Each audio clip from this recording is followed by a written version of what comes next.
For any of you that don't know, the Rainger Effects MiniBar pedal is a liquid-controlled distortion/fuzz pedal. By liquid control, I mean you could put many different types of liquids into it to get different gain stages and differently EQ distortion. Right after I got this pedal, I of course wanted to open up to see what's inside this thing. It seems fairly basic, and I really like that included. Yo, what's up? That was a nice touch.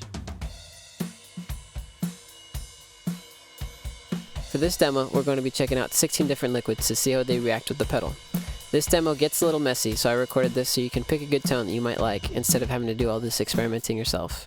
My signal chain is a Squier Classic Vibe into the pedal, into a Mesa Boogie Mark IV Clean Channel 1, into a Harley Benton 2x12 with a Vintage 30, into an SM57 center mic'd into my Scarlett 2i2.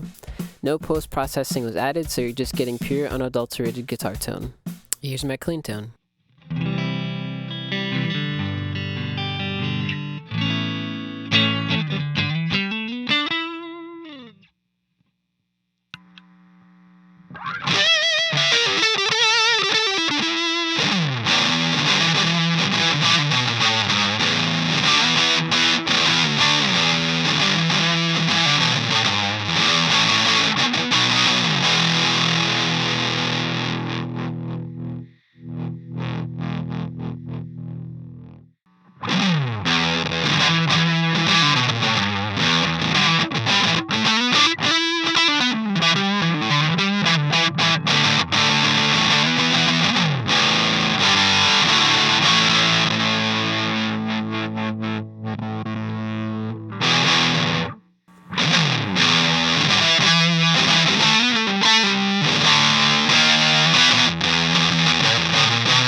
$150, I think this thing is kind of a steal actually, because it's just so you can get so many cool tones out of it.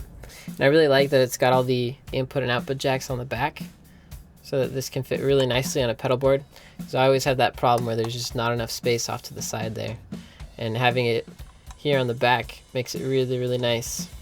I do wish they had labeled the jacks here, but I mean, most guitar players know what's going on, kind of, you know, signal flows from right to left on a pedal board, stuff like that. I really like the aesthetics of it also. It's got a really cool orange volume knob that's very, very simple. Very, very simple to use. And then it's got like a cool futuristic vibe going on, which is kind of cool. I think the only con would be how messy it gets, because right here I have the, it's like a little serial number, I think. Yeah, it says 52 on it.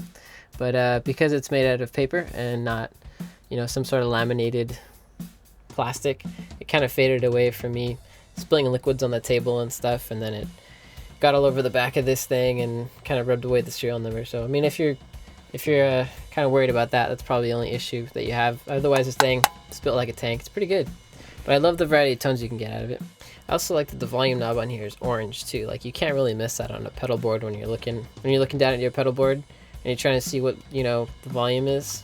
You can easily tell because it's like really nice and orangey. Also, I think another thing to note is the cap.